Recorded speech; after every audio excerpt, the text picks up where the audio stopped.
you say something like that without any proof? Do you have proof to this? This tweet was never intended to insult Benazir Bhutto. I come from the South in the United States, where it is considered rude and impolite to speak ill of the dead.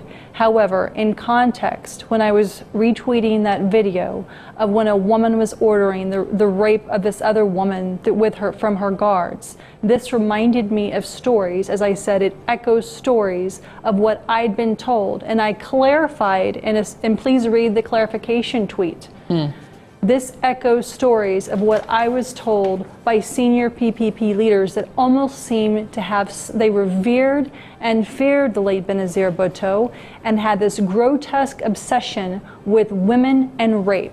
And if nothing else, this has been manifested in the messages that I have been forced to send to FIA. I have asked PPP quietly, politely through my contacts to please stop harassing me over the past several months.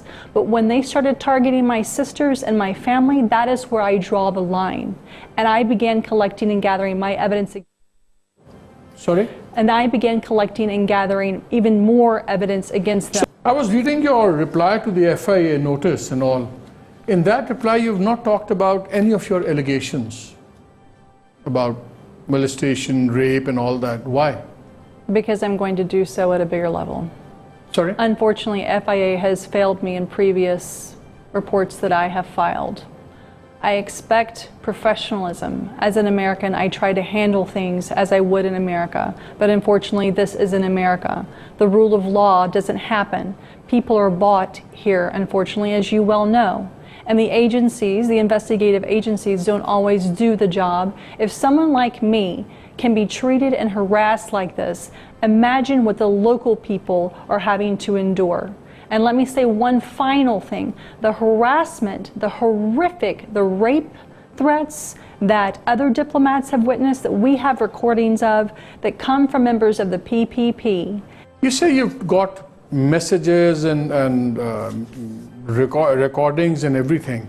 They are like recordings of your conversations with people, or recordings received by you from third parties? What kind of things are we talking about? Recordings that I have, everything that I've done, once I started realizing that PPP was a mask of democracy. Zerdari, I should be clear, Zerdari's filthy PPP is nothing but a facade pretending to be a democratic, forward-thinking movement. It is nothing but thuggery. And once I realized that these individuals were not what they were representing, conversations that I was involved in, I started recording a long time ago.